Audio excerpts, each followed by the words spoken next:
टेलिभिजनको शैक्षिक कार्यक्रम द नेक्स्ट स्टेपमा स्वागत छ। म नम्रता बानिया छु। आज हामीसँग नेशनल प्याप्सनका केन्द्रीय महासचिव एवं एपेक्स लाइफ स्कुलका सञ्चालक सुभाष न्यौपाने हुनुहुन्छ। आउनुहोस् उहाँलाई स्वागत गरौँ। स्वागत छ सर कार्यक्रममा। धन्यवाद। सन्चै हुनुहुन्छ? ठिक छ, एकदम आराम छ।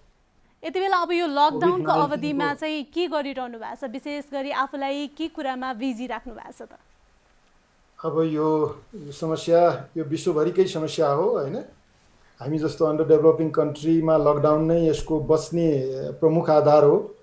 अब यसमा बिहानमा अब यो इम्युनिटी पावर बढाउनलाई एक्सर्साइजहरू गरिन्छ 2 घण्टा जति, अनि त्यो पछाडि अब केही पढ्ने कार्यक्रमहरू हुन्छ र अहिले भर्चुअल क्लासहरू सुरु भइरहेछ विद्यार्थीहरूसँग।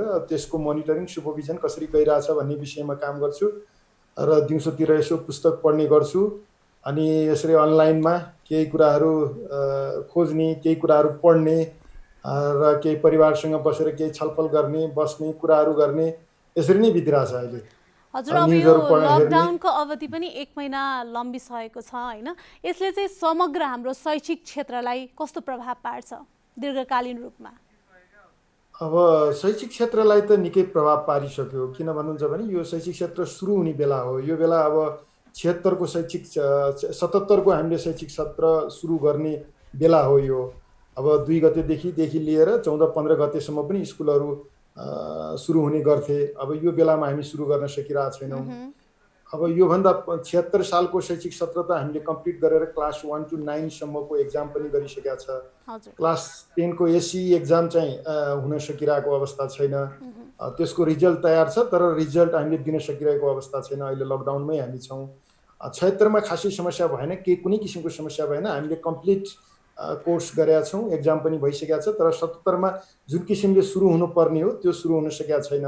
र पनि मलाई के लाग्छ भने त्यस्तो आत्तिने अवस्था पनि छैन र हामीसँग थुप्रै समय छ। अब जस्तो हाम्रो करिकुलम भनेको 180 डेजको करिकुलम हुन्छ र गभर्मेन्टको रुल्स अनुसार पनि 220 डेज हामीले पढाउनु पर्ने, स्कुल सञ्चालन गर्नुपर्ने भन्ने नियम छ।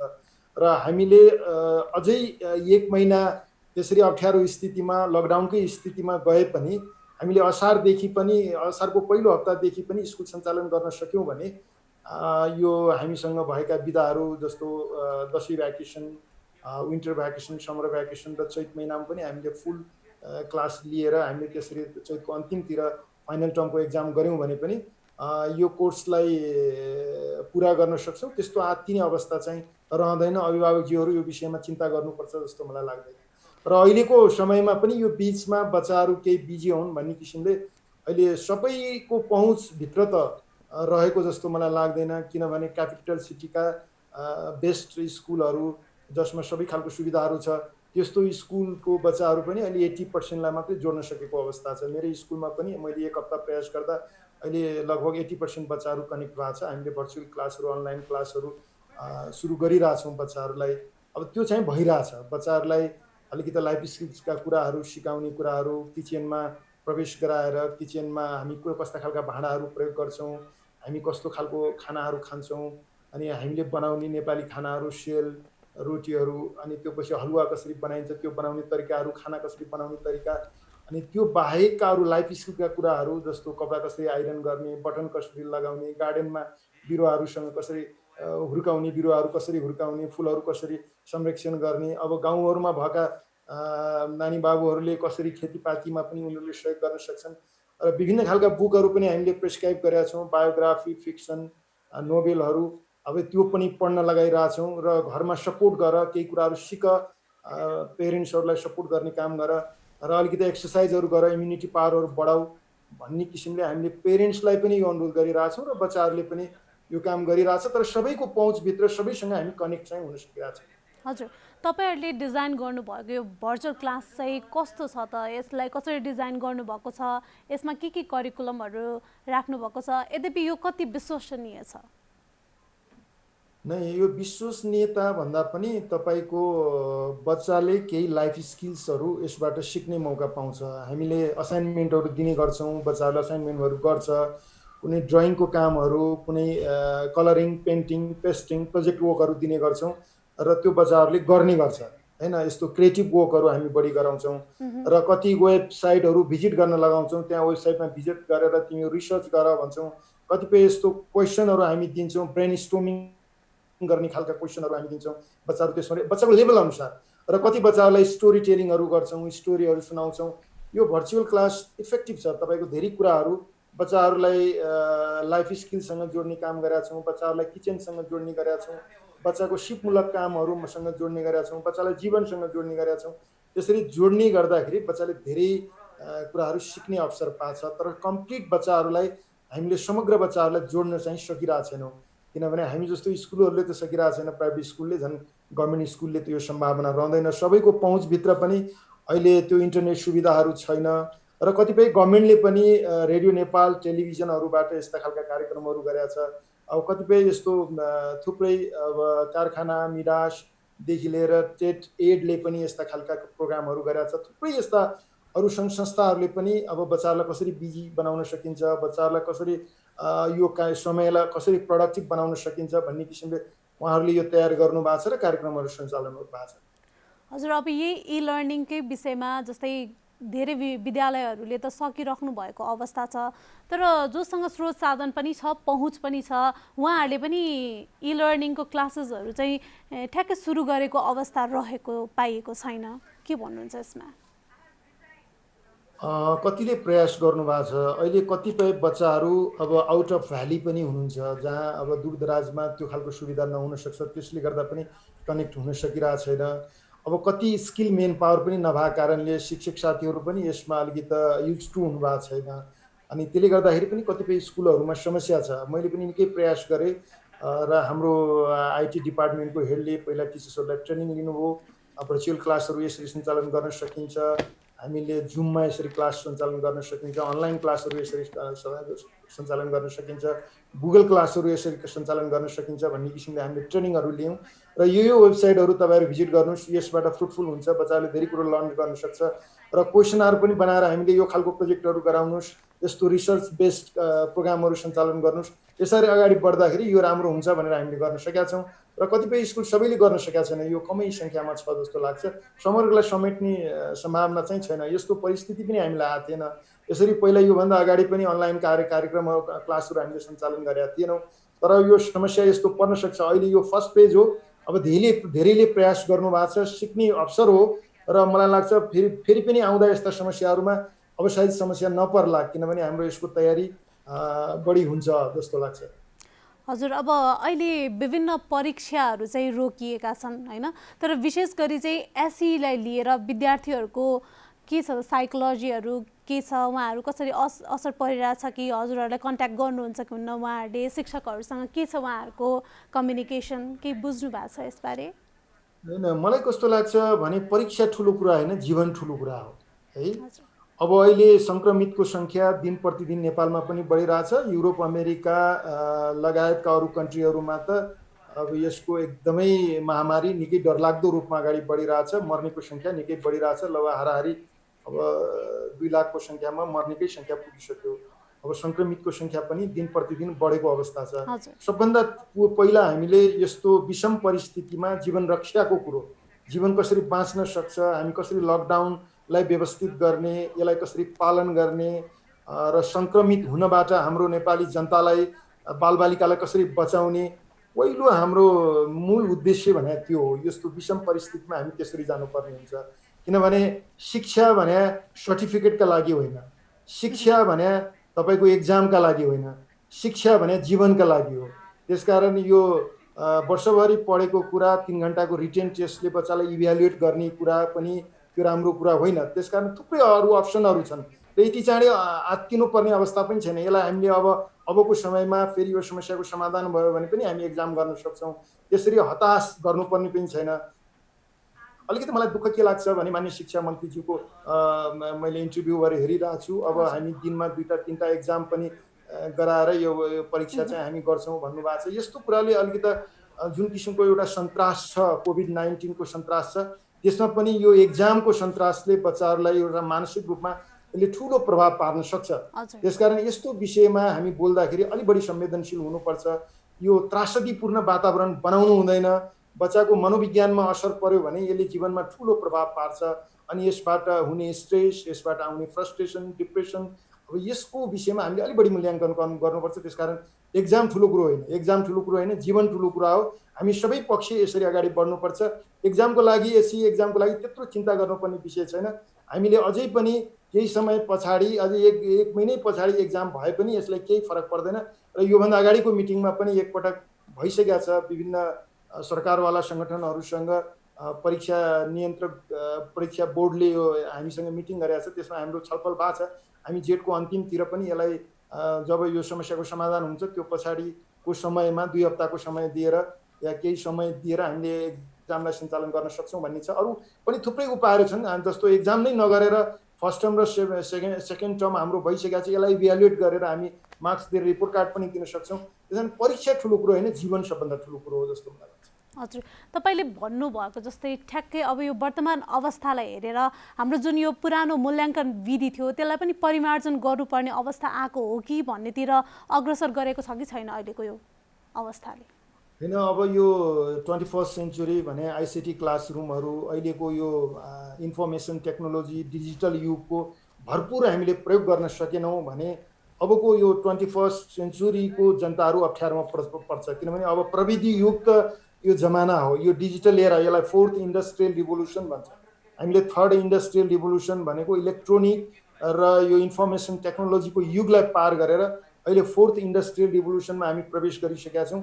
अब यस्तो अवस्थामा पनि अब प्रविधिलाई अब युज टु बनाउन सकेनौँ, यसलाई प्रयोगमा ल्याउन सकेनौँ भने हामी पछाडि पर्छौँ र हाम्रो बालबालिका, हाम्रो अबको सन्तति अप्ठ्यारोमा पर्छ भन्ने कुरा त एकदम स्वाभाविक नै हो। हजुर, अब जस्तै यो कतिपय निर्णयहरू पनि भए होइन, जस्तै विद्यालयलाई क्वारेन्टाइन पनि बनाउने हो कि भन्ने पनि सोचियो।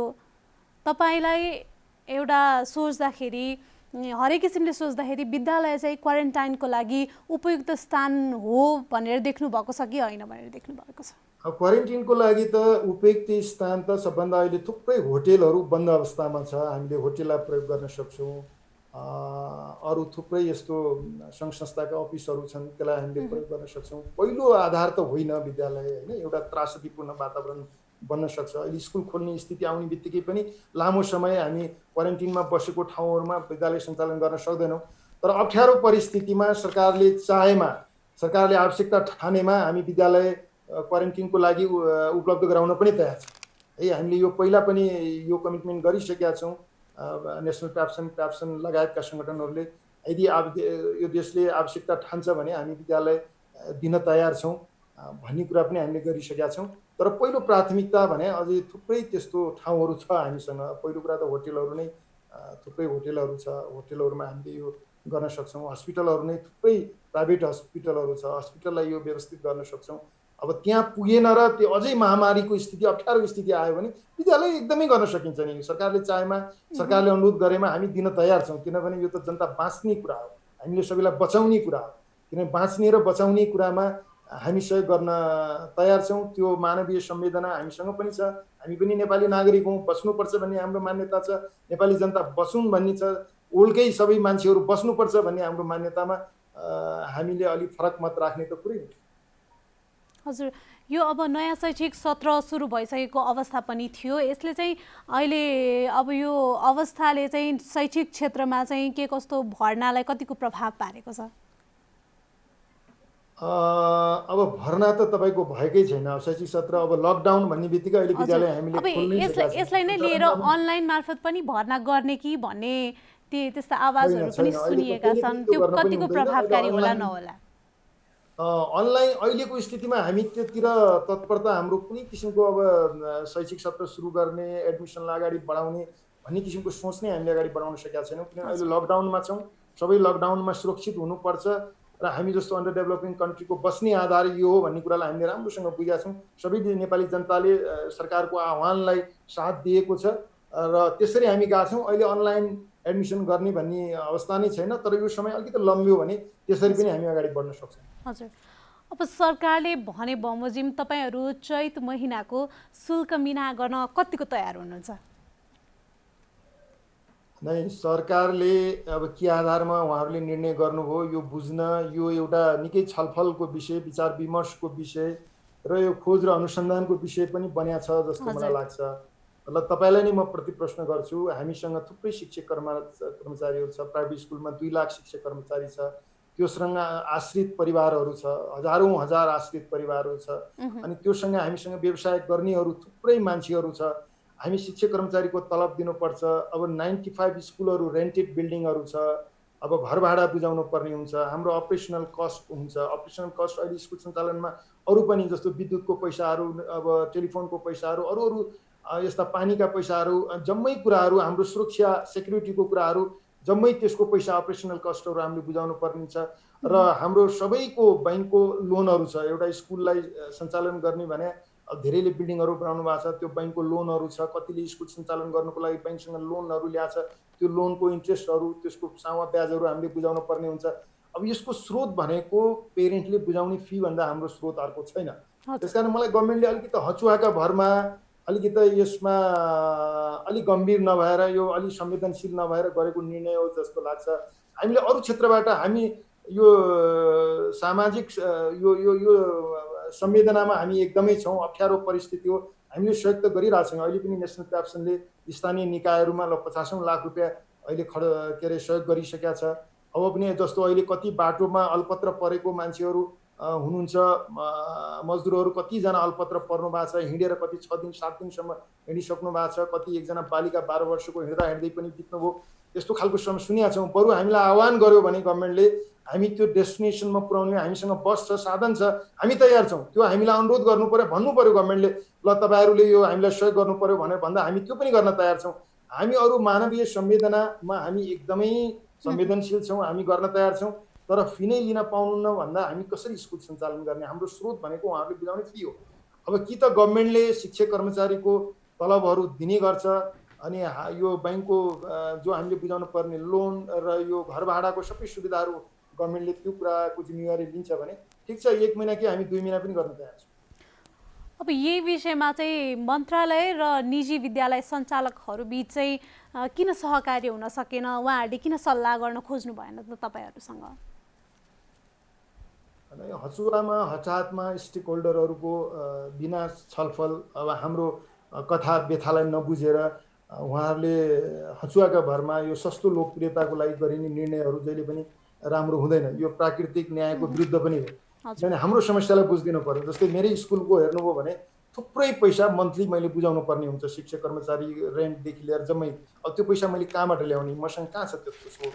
म अब होला कसैले भन्छ होला तपाईँसँग पैसा छ भनेर, हामीसँग त्यो पैसा नै हुँदैन। अब तपाईँले देख्नु भएको छ नि, हामी राजनीतिक कर्मी होइन, अरू होइन, हामीसँग त्यस्तो नचाहिँदो पैसा आउँदैन। हामीले तोकेको फीहरू जो सार्वजनिक गरे हुन्छ, वर्षमा तपाईँहरूसँग हामी यति पैसा लिन्छौँ भने विद्यार्थीहरूलाई जो भनेको हुन्छ त्यसलाई पनि सार्वजनिक रूपमा हामी देखाउँछौँ, र त्यो अनुसारले उहाँहरूले त्यसलाई स्वीकारेर उहाँहरूले फी बुझाउने गर्न त्यही आउने स्रोत हो। हाम्रो त्योभन्दा अर्को पैसा हुँदैन। त्यसकारण त्यसैको आधारमा हाम्रो विद्यालय सञ्चालन हुने हो। अब त्यो नै रोकियो भने हामीले कसरी विद्यालय सञ्चालन गर्छौँ? हजुर। अब यो वर्तमान परिस्थितिमा चाहिँ नयाँ विषय, एउटा विपद व्यवस्थापनको विषयलाई पनि हामीले जोड्नु पर्छ कि भन्नेतर्फ हामीलाई सोच्न बाध्य बनाइसकेको अवस्था छ होइन? यस विषयमा हामीहरूले केही सोचिरहेका छौँ कि छैनौँ? विपद व्यवस्थापनको लागि सरकारले हामीलाई भनेको कुराहरू हामी पालन गर्न तयार छौँ। अब हामीलाई सहयोग अझै पनि हामीले यो राहतहरू हामी के गर्न सक्छौँ भन्ने कुरा प्रधानमन्त्री राहत कोषमा जम्मा गर्ने कुरातिर पनि हाम्रो मिटिङ पटक पटक भएको छ, र त्योतिर पनि हामी लागिरहेछौँ। र स्थानीय निकायको साथीहरूलाई जति सक्नुहुन्छ तपाईँहरू स्थानीय निकायमा सहयोग गर्नुहोस् भनेका छौँ। र अहिलेसम्म हामीसँग आएको आँकडामा 50औँ लाख रुपियाँ हाम्रो योगदान भइसकेका छ नेसनल क्याप्सनको तर्फबाट। त्योतिर त हामी एकदमै लागेका छौँ। यसमा एकदमै यो मानवीय संवेदनामा हामी गम्भीर छौँ, र हामी जस्तो पनि कुनै पनि सहयोग गर्न हामी तयार छौँ। हजुर। अन्त्यमा अब घरमा बसिरहनु भएका बालबालिका, तपाईँका विद्यार्थीहरूलाई केही सन्देश दिन चाहनुहुन्छ? यो सन्देशभन्दा अलिकति तपाईँलाई एउटा जानकारी गराउँछु। आज हाम्रो कृष्ण भुषाल भन्ने नेसनल क्याप्सनको केन्द्रीय उपाध्यक्ष हुनुहुन्छ। उहाँको मृत अवस्थामा आज उहाँ कैलाली जिल्लाको यो मसुरिया भन्ने ठाउँमा उहाँकै स्कुल नजिक उहाँ मृत अवस्थामा भेटिनु भएको छ। यसले हामी सम्पूर्ण नेसनल प्याप्सन परिवारलाई एकदमै स्तब्ध बनाएको छ। हामी शोकमा डुबेका छौँ। म व्यक्तिगत रूपमा होइन, कम्प्लिट शिक्षाकर्मी साथीहरू आज शोकमा हुनुहुन्छ। यो घटना कसरी घट्यो, अब उहाँको अवस्था हेर्दाखेरि चोटपटक घाउहरू लागेको अवस्था छ। यो लकडाउनको स्थितिमा उहाँ मृत अवस्थामा एउटा शिक्षाकर्मी, त्यो पनि यङ शिक्षाकर्मी, 40 वर्षको यङ शिक्षाकर्मी यसरी मृत अवस्थामा भेटिँदा हामी एकदमै गम्भीर छौँ। मैले यो विषयमा त्यहाँका प्रहरी प्रमुखज्यू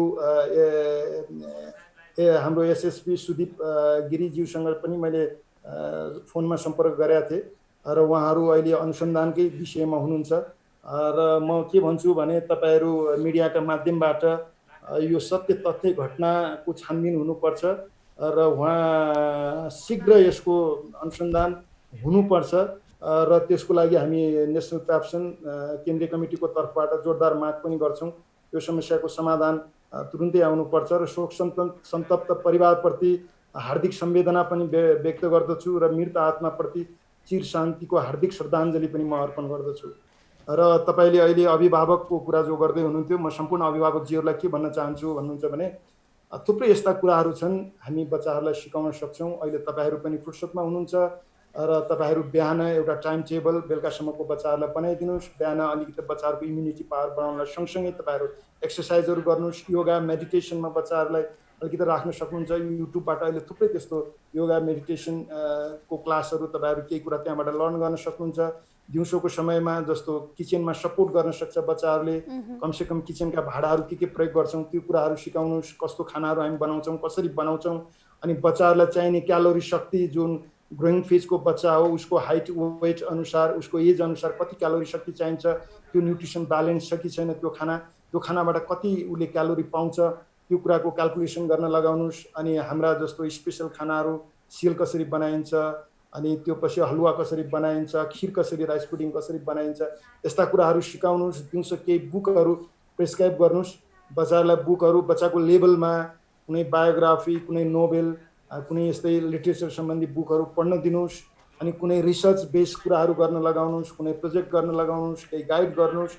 अब यसरी बिहानदेखि बेलुकासम्म बच्चाहरू कुनै गार्डनमा काम गर्न लगाउनुहोस्, अरू लाइफ स्किलका कुराहरू आइरन गर्न लगाउनुहोस्, रुमहरू सफा गर्न लगाउनुहोस्। कसरी गर्ने, यो कुरा नै सबभन्दा जीवन उपयोगी शिक्षा भनेकै यही हो। किनभने शिक्षा समाजसँग जोडिनुपर्छ, शिक्षा जीवनसँग जोडिनुपर्छ। जीवनसँग जोडिने भनेकै यो जीवन उपयोगी शिक्षा हो, सिपमूलक शिक्षा हो, होइन? त्यसकारण यस्तो कुरातिर बढी जोड गर्नुहोस्। यो कुरातिर तपाईँहरू पनि इन्भल्भ भइदिनुहोस्, बच्चाहरूलाई पनि सिकाउनुहोस्। सँगसँगै केही स्टोरी टेलिङहरू गर्नुहोस्, स्टोरीहरू बच्चाहरूलाई सुनाउनुहोस्। यो कुराहरू र बच्चाहरूलाई केही मनोबल बढाउने कुराहरू, कति बच्चाहरू अलिक त्रसित पनि हुनसक्छ, मनोबल बढाउने कुराहरू पनि तपाईँले गर्नुहोस्। र टिचरसँग कनेक्ट गराएर केही असाइनमेन्टहरू, टिचरको इन्स्ट्रक्सनमा कामहरू गर्न लगाउनुहोस्। यो नै एकदमै फ्रुटफुल हुन्छ। यो समयलाई हामीले यसरी सदुपयोग गर्नुपर्छ जस्तो मलाई लाग्छ। हस् सर, कार्यक्रममा सहभागी भइदिनु भयो त्यसको लागि धेरै धेरै धन्यवाद। हस्, मलाई पनि आफ्ना कुराहरू राख्ने यो अवसर दिनुभएकोमा जनता टेलिभिजन परिवारलाई म धन्यवाद दिन चाहन्छु। कार्यक्रम द नेक्स्ट स्टेप यति नै। तपाईँ जनताद्वारा जनताका लागि प्रसारित जनता टेलिभिजन हेरिरहनुहोस्। नमस्कार।